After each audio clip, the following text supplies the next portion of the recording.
ನಮಸ್ಕಾರ. N R news ಕನ್ನಡಗೆ ಸ್ವಾಗತ ಸುಸ್ವಾಗತ.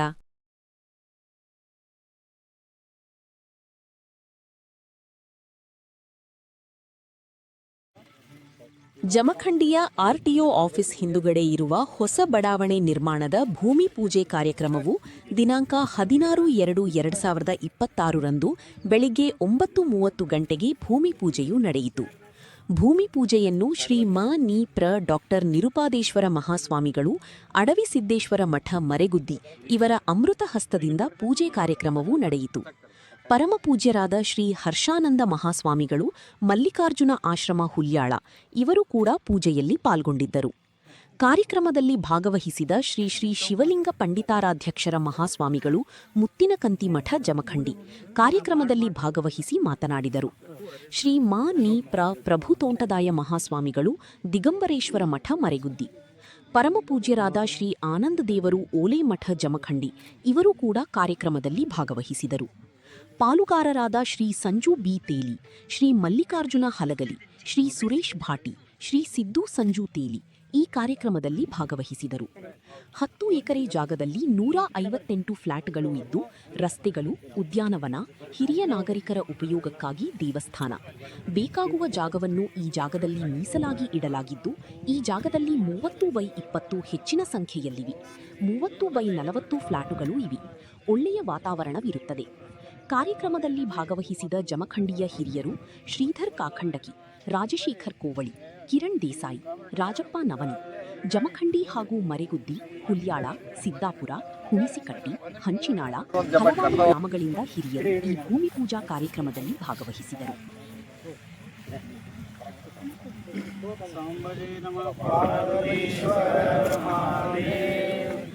माता की जय, गौ माता की जय, सांबजय नमः पार्वतीश्वर महादेव.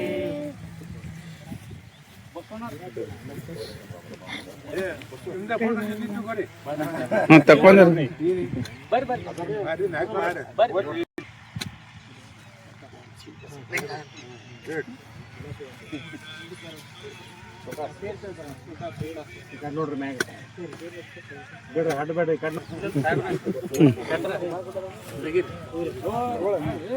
ಕಾಯಿ ತಕ್ಕ ಹೋಗ್ತಿರ್ತಮ್ಮ ಕಾಯಿ ತಕ್ಕ ನೋಡ್ರಿ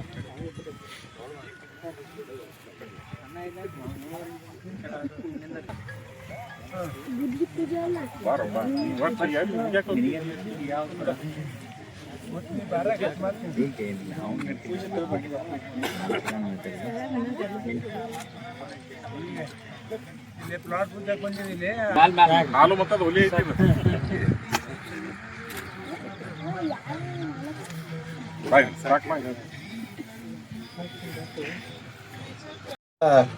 ಯುವಕರಿಗೂ ಸಹಿತ ಶರಣಾರ್ಥಿಗಳನ್ನು ಹೇಳಿ ಆಗಮಿಸಿದ ಎಲ್ಲ ತಾಯಂದಿರಿಗೂ ಶರಣರಿಗೂ ಎಲ್ಲರಿಗೂ ಶರಣಾರ್ಥಿಗಳು. ಮೊದಲದ ಕಾಲ ಇತ್ರಿ, ಹೆಂಗಿತ್ತು ಅಂತಂದ್ರೆ ಬ್ಯಾರೆ ಆಗೋದು ಅಂದ್ರೆ ಮನಿಗೆ ಒಂದು ಚೌಕಟ್ಟಿಗೆ ಹೊಸದು ಕುಣಿಸೋದು, ನಡು ಒಂದು ಗಾಡಿ ಕಟ್ಟೋದು, ಇಷ್ಟು ಮಾಡ್ರಂದ್ರೆ ಬ್ಯಾರೆ ಆದ್ರ ಹೊಸ ಮನಿ ತಗೋಬೇಕು, ಹೊಸ ಮನಿ ಕಟ್ಟಬೇಕು, ಬ್ಯಾರೆ ಬಾಡಿಗೆ ಮನಿ ಅವಾಗೇನು ಇರ್ಲಿಲ್ಲ. ಅವಾಗ ಏನಾಯ್ತಿ ಅಂತಂದ್ರೆ ಬ್ಯಾರೆ ಆಗ್ಯಾರ ಅಂತಂದ್ರೆ ನಡು ಒಂದು ಗಾಡಿ ಬಂತು, ಒಂದು ಚೌಕಟ್ಟಿಗೆ ಬಂತು, ಇಷ್ಟಾದ್ರೆ ಬ್ಯಾರೆ ಆದ್ರೆ ಮುಗಿತು. ಅವಾಗೇನು ಮಂದಿಗೆ ಹೊಸ ಜಾಗ ತಗೋಬೇಕು, ಕಟ್ಟಬೇಕು ಏನ್ ಯೋಜನೆ ಇರ್ಲಿಲ್ಲ ಅವಾಗ. ಆ ಕಾಲ ಈಗಿಲ್ಲ. ಈಗ ನೀವು ಬ್ಯಾರ ಆಗತ್ತೇವಂದ್ರ ಮೊದಲ ಒಂದು ಮನಿ ಕಟ್ತಾನ, ನಾವು ದೊಡ್ಡದ ಕಟ್ಕೊಂಡ್ ಮಾಡ್ಕೊಂಡ್ ತಯಾರದಾಗ ಇರ್ತಾನೆ. ಬ್ಯಾರೆ ಆಗೋದ ಇಲ್ಲ. ಈಗ ಯಾರು ಬೇರೆ ಆಗ್ಯಾರ ಇಲ್ಲ.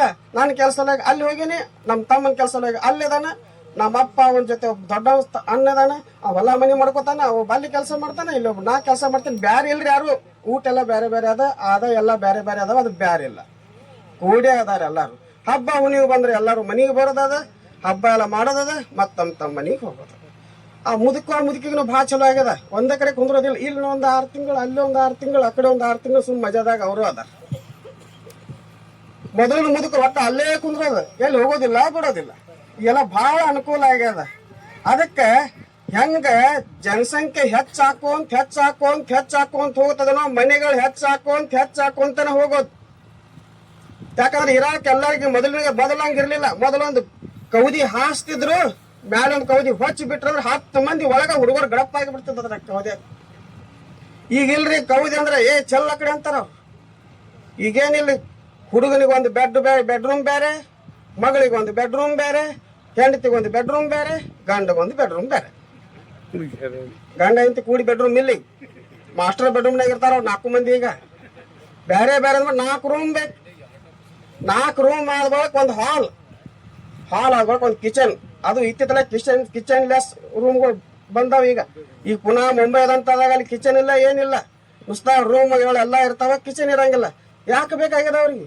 ನುಸ್ತಾ ಹೇಳ್ರೆ ಸಾಕು, ಫೋನ್ ಮಾಡ್ರೆ ಸಾಕು, ಏನು ಬೇಕಾದ ಬಂದು ಮನೆಯಾಗ ಇಟ್ಟು ಹೋಗ್ಬಿಡ್ತಾರ. ಅದು ಮಸ್ತ್ ಬಗ್ಗೆ ನಮ್ಗೇನು ಇಂಟ್ರೆಸ್ಟೋ ಅದನ್ನ ಎಲ್ಲ ಇಟ್ಟು ಹೋಗ್ತಾರೆ. ಕೆಲಸ ಮಾಡ್ಕೋತ ಕುಂದ್ರಕ್ಕೆ ಯಾರಿಗೂ ಬೇಕಾಗ್ಯದ ಅಂತ ಅದು ಕಿಚನ್ ಲೆಸ್ ಹೋಮ್ಗಳು ಸಹಿತ ಬಂದಾವ. ಹಿಂಗೆಲ್ಲ ಕಾಲ ಬದಲಾದಂತೆ ಎಲ್ಲವೂ ಬದಲಾಗ್ತದೆ. ಹಂಗ ಈಗ ಜಮಖಂಡಿನೂ ಸಹಿತ ಮೊದಲಿನ ಹಳಿ ಜಮಖಂಡಿ ಉಳಿದಿಲ್ಲ. ಯಾವ ನಗರವೂ ಸಹಿತ ಹಳೆ ನಗರವಾಗಿ ಉಳಿದಿಲ್ಲ, ಎಲ್ಲ ಹೊಸ ನಗರಗಳಾಗ್ಯಾವ. ಆ ಹೊಸ ನಗರಗಳೇನಾಗ್ಯಾವಲ್ಲ, ಆ ನಗರಗಳು ಹಿಂಗ ಬಾವು ಬಂದಂಗ ಉಬ್ಬಾಕತ್ತಾವ. ಎಲ್ಲಾ ಕಡೆಗೆ ಹೆಚ್ಚು ಹೆಚ್ಚು ಹೆಚ್ಚು ಹೆಚ್ಚು ಬೆಳವಣಿಗೆ ಆಗಾಕತ್ತದ. ರೊಕ್ಕೂ ಹೆಚ್ಚಾಗಕತ್ತದ, ಮನೆಗಳು ಹೆಚ್ಚಾಗಕತ್ತದ, ಚಟಗಳು ಹೆಚ್ಚಾಗಕತ್ತದ, ಸ್ವಕ್ಕೂ ಹೆಚ್ಚಾಗಕತ್ತದ. ಇದೆಲ್ಲವೂ ಹೆಚ್ಚಾಗ ನನ್ನನ್ನ ಉಳಿಸ್ತದ. ದುಡ್ಡದೊಂದು ವಿಶೇಷತೆ ಏನ ಅಂತಂದ್ರೆ ಅದನ್ನ ನಾ ಉಳಿಸಿದೀನಿ ಅಂದ್ರೆ ಅದು ನನ್ನನ್ನು ಉಳಿಸ್ತದ. ಒಬ್ಬ ವ್ಯಕ್ತಿಯನ್ನ ನಾ ಉಳಿಸಿದೀನಿ ಅಂತಂದ್ರೆ ಒಬ್ಬ ವ್ಯಕ್ತಿ ನನಗೆ ತಿರುಗಿ ಬರ್ತಾನಂತಿಲ್ಲ. ಈಗ ಜಗತ್ನಾಗ ಸಮಯ ಸಂದರ್ಭಗಳಿಗೆ ಗೆಳೆತನ, ಗಂಡ ಹೆಂಡತಿನೂ ಸಹಿತ ಸಮಯ ಸಂದರ್ಭಗಳಿಗೆ ಮಾತ್ರ. ಈಗ ಯಾರು ಗಂಡ ಹೆಂಡತಿ ಕೂಡಿರಕ್ಕೆ ಇಷ್ಟ ಇಲ್ಲಿ, ಅವ್ರೊಂದ್ ಕಡೆ ಇವ್ರೊಂದ್ ಕಡೆನೇ ಇರೋದು. ಎಲ್ಲ ಕಾಲ ಬದಲಾಗ್ಯದ. ಅದಕ್ಕೆ ಇರಾಕ ಒಂದು ಚಲೋ ಮನಿ ಕಟ್ಕೋಬೇಕು. ಹೆಂಗ ಮೊದಲಿನ ಕಾಲದಾಗ ನೋಡ್ಬೇಕ್ರಿ, ಆ ಕೌದ್ಯಾಗ ತಗನಿ ಚಿಕ್ಕಾಡ ತುಂಬುತ್ತಿದ್ದು. ದಿವಸ ಹುಡುಗರು ಒಂದ ಕತರಾಗ ಮಾಡವು, ಕೌದಿ ಹೊರಗೆ ಹಾಕೋದು, ಮತ್ತೆ ಒಳಗ ರಾತ್ರಿ ತಗೊಂಡ್ಬರೋದು.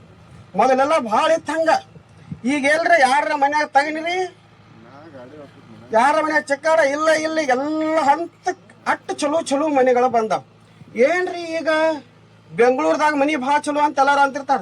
ಆಗ್ತಾ ಇದ್ದ ಅವ್ರ ಅಪ್ಪ ಬಂದ್ರೆ ನನಗೇನಂದ್ರಿ, ಯಪ್ಪ ಭಾಳ ಖರ್ಚು ಮಾಡಕತ್ತಾನ್ರಿ, ಸ್ವಲ್ಪ ಕಡಿಮೆ ಖರ್ಚು ಮಾಡ ಅಂತ ಹೇಳ್ರಿ ಅಂತಂದ್ರು. ಅವ್ ಹುಡುಗ ನಾನು ಹೇಳಕ್ ಹೋದನಿ, ತಮ್ಮ ಭಾಳ ಖರ್ಚು ಮಾಡ್ಬಾರೋ, ಇದ್ದ ತರ ಖರ್ಚು ಮಾಡು.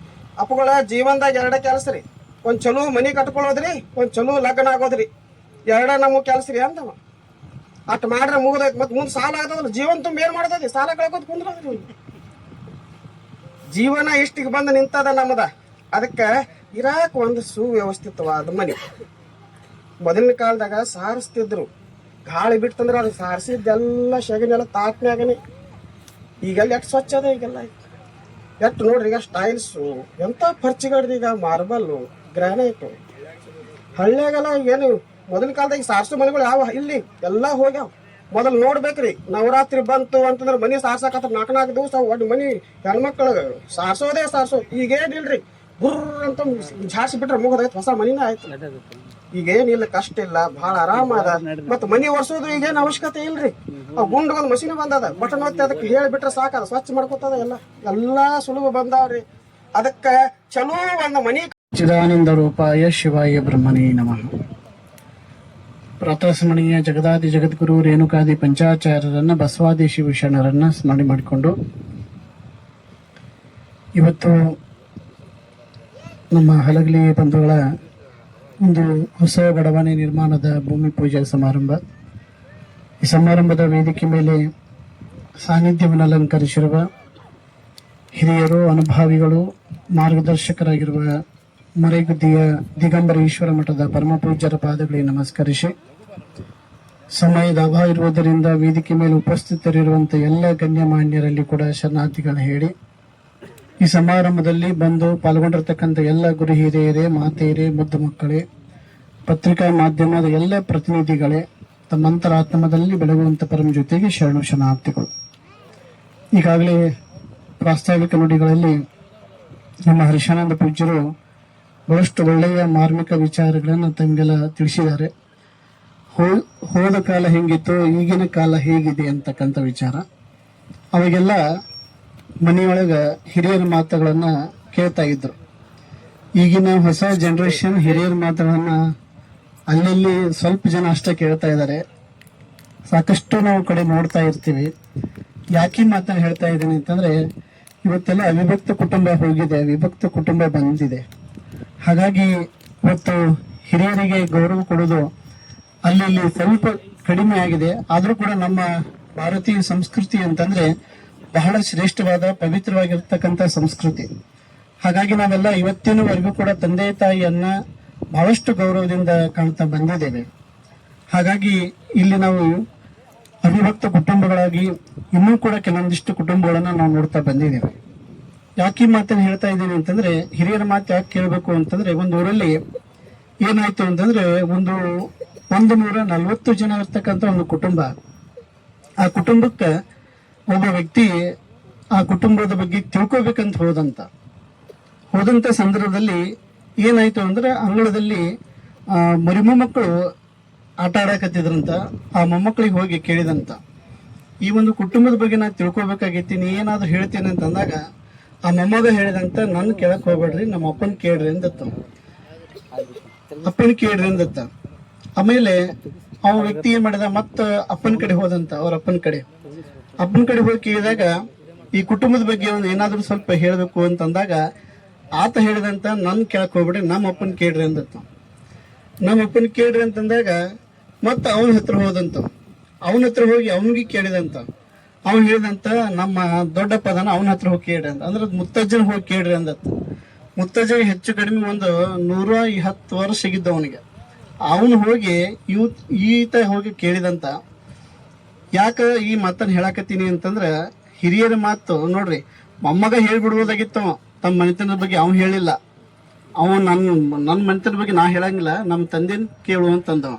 ತಂದೆನ ಕೇಳಿದಾಗ ಅವನು ತಂದೆ ಹೆಸರು ಹೇಳಿದ, ಅವ್ರು ಕೇಳಿದಾಗ ಅವ್ರ ಅಜ್ಜನ ತಂದೆ ಹೆಸರು ಹೇಳಿದ. ಹಿಂಗ ಮನೆಯಲ್ಲಿ ನಾವು ಜವಾಬ್ದಾರಿ ತಗೊಳ್ಳೋದಕ್ಕಿಂತಲೂ ಕೂಡ ಹಿರಿಯರು ಹೇಳಿತಕ್ಕಂಥ ಮಾತುಗಳನ್ನು ನಾವು ಏನಾದರೂ ಕೇಳಿದ್ರೆ ಕುಟುಂಬಗಳು ಬಹಳಷ್ಟು ಚೆನ್ನಾಗಿ ಉಳಿತಾವ. 140 ಜನ ಒಂದೇ ಕುಟುಂಬದಾಗ ಇರ್ತಾರಂತಂದ್ರೆ ಅದು ಹಗರಿಲ್ಲ.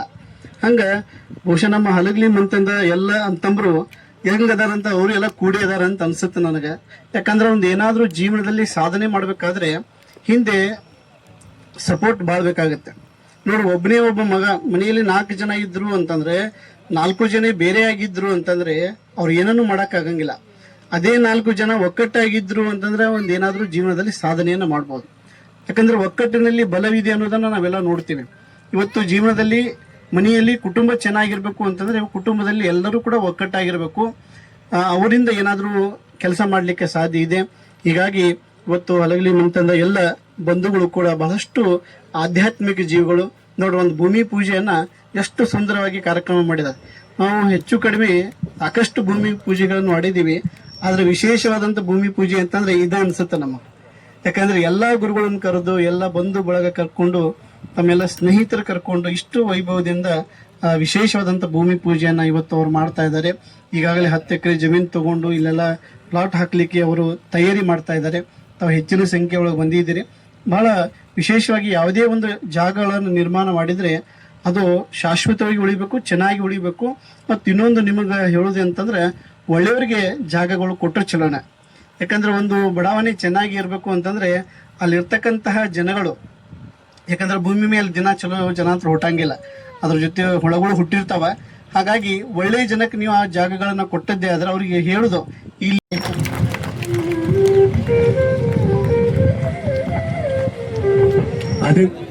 ಅದೇ ರೀತಿಯಾಗಿ ಇನ್ನೊಬ್ರು ಬುಕಿಂಗ್ ಮಾಡಿದಂತ ಮಹನೀಯರು ಬಸವರಾಜ್ ಗಿರ್ಗಾವಿ ಅವರು ಕೂಡ ವೇದಿಕೆಗೆ ಬರಬೇಕಂತ ನಾನು ವಿನಂತಿ ಕೋರುತ್ತೇನೆ.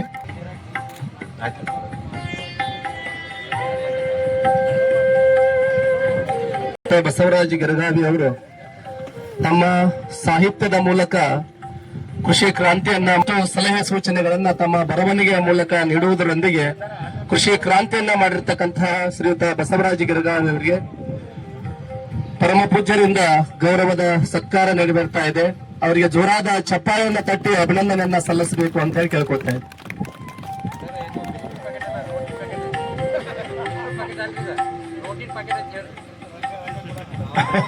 ನೋಟಿನ ಪ್ಯಾಕೆಟ್ ರೀತಿಯಾಗಿ ಇನ್ನೊಬ್ಬರು ಶ್ರೀಶೈಲ ಸಿದ್ದಯ್ಯ ಆರ ಒಂದು ಸನ್ಮಾನಿಸ್ಕೊಳ್ಬೇಕಂತ ಮರಿ ವಿನಂತಿ.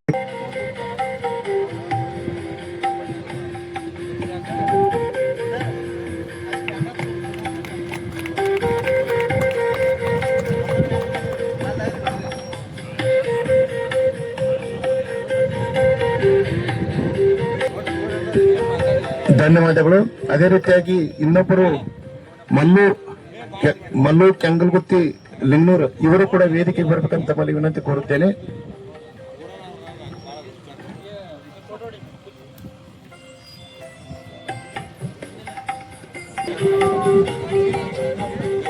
ಧನ್ಯವಾದಗಳು.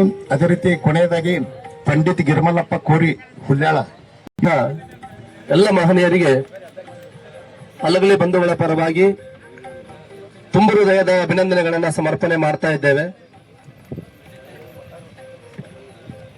ಅದೇ ರೀತಿ ಸಮಾರಂಭದಲ್ಲಿ ಉಪಸ್ಥಿತರಿರ್ತಕ್ಕಂತಹ ಇವತ್ತು ಈ ಹೊಸ ಬಡಾವಣೆಯಲ್ಲಿ ಪ್ಲಾಟ್ಗಳ ಒಂದು ನಿರ್ಮಾಣದ ವಾಸ್ತು ಪೂಜೆಯ ಸಮಾರಂಭದಲ್ಲಿ ಸಮ್ಮಿಲಿತರಾಗಿದ್ದಾರೆಲ್ಲ ಆಗಮಿಸಿದ್ದೀರಿ, ಬಹಳ ಸಂತೋಷ. ಇವತ್ತು ನಿಮಗೆ ಹೇಳಬೇಕೇನಂತ ಕೇಳಿದ್ರೆ, ನಮ್ಮ ಭಾರತೀಯ ಹಿಂದೂ ಸಂಪ್ರದಾಯದಲ್ಲಿ ಶ್ರಾವಣ ಮಾಸ ಅಂದರೆ ಬಹಳ ಪವಿತ್ರ ಇರತಕ್ಕಂಥ ಮಾಸ. ಬಹಳ ಪೂಜೆ ಪುನಸ್ಕಾರ, ಜಪ ತಪ ವೃತ ಉಪವಾಸಗಳನ್ನು ಮಾಡತಕ್ಕಂಥ ಈ ತಿಂಗಳೊಳಗೆ ನೀವೆಲ್ಲ ಬಹಳ ಕಟ್ಟುನಿಟ್ಟಾಗಿ ಈ ವೃತವನ್ನು ಪಾಲಿಸ್ತಾ ಬಂದಿರಿ. ಶ್ರಾವಣ ಮಾಸ ಅಂದ್ರೆ ಬಹಳ ಪವಿತ್ರವಾಗಿರ್ತಕ್ಕಂಥದ್ದು. ದಿನನಿತ್ಯ ಕಾಯಕ ಮಾಡಬೇಕು, ಸಾಯಂಕಾಲ ಪ್ರವಚನ ಕೇಳಬೇಕು, ಸಾಧ್ಯವಾದ ಮಟ್ಟಿಗೆ ಉಪವಾಸ ವೃತಗಳನ್ನು ಮಾಡಬೇಕು. ಬಹಳ ಮಂದಿ ಒಪ್ಪತ್ತು ಮಾಡ್ತಾರೋ, ಬಹಳ ಮಂದಿ ಉಪವಾಸ ಮಾಡ್ತಾರೋ. ಇನ್ನು ಎಲ್ಲರೂ ಸರ್ವೆ ಮಾಡಿ ನೋಡಲಾಗಿ ಈ ಒಂದು ತಿಂಗಳು ಮಾತ್ರ ಎಲ್ಲರೂ ಪವಿತ್ರ ಇರ್ತಾರೆ. ಹೆಣ್ಮಕ್ಳು ಪವಿತ್ರ ಇರ್ತಾರೋ, ಗಂಡು ಮಕ್ಕಳು ಪವಿತ್ರ ಇರ್ತಾರೆ. ಗೊತ್ತಾಯ್ತಲ್ಲ ನಿಮಗೆಲ್ಲ. ಮೊನ್ನೆ ನಮ್ಮ ಆಳ ಮನುಷ್ಯ ಅದರ ಪಗಾರ 3 ಭಾಗ ನೀರದ, 1 ಭಾಗ ಭೂಮಿ ಅದ. ಏನ್ ಬೇಕಾದ್ ನಾವು ಹಿಗ್ಗಿಸಬಹುದು, ಅಗಲ ಮಾಡಬಹುದು, ದೊಡ್ಡದು ಮಾಡಬಹುದು. ಆದ್ರೆ ಭೂಮಿ ಮಾತ್ರ ಎಂದು ನಾವು ಹಿಗ್ಸಾಕ ಆಗಂಗಿಲ್ಲ, ಏನು ಮಾಡಕ್ ಆಗಂಗಿಲ್ಲ. ಇದು ಜನಸಂಖ್ಯೆ ಬೆಳೆದಂಗ ಭೂಮಿ ಏನಾಗ್ತದಪ್ಪ ಅಂದ್ರ ಸಣ್ಣದಾಕೋತ ಬರ್ತದ. ಅದಕ್ಕ ಇಂಥ ಒಂದು ಸುಂದರ ಸ್ಥಳ ನಾವೇನ್ ಮಾಡ್ತೀವಿ, ವಿಹಾರಿಸಾಕ ಅಲ್ಲಿ ಹೋಗ್ತೀವಿ. ಇಲ್ಲಿ ನೋಡ್ರಿ ಪರಿಸರ ಸುತ್ತಲ ಗುಡ್ಡದ. ಇಂಥ ಒಂದು ಗುಡ್ಡದ ವಾತಾವರಣ, ನಾವು ದಾಂಡೇಲಿಗೆ ಹೋಗ್ತೀವಿ, ಊಟಿಗೆ ಹೋಗ್ತೀವಿ, ಅಲ್ಲಿ ಹೋಗ್ತೀವಿ. ಇಂಥ ಒಂದು ಸುಂದರ ಸ್ಥಳದೊಳಗ ನೀವೊಂದು ಸುಂದರ ಜಾಗ ತಗೊಂಡು ಒಂದು ಸುಂದರವಾದ ಮನಿ ಕಟ್ಟಿದ್ರ ನೀವು ಯಾವಾಗಲೂ ಒಂದು ವಿಹಾರಕ್ಕೆ ಹೋದಂಗ ಅಂತ 1-2 ಮಾತುಗಳನ್ನ ನಾನು ಹೇಳಕ್ ಬಯಸ್ತೀನಿ.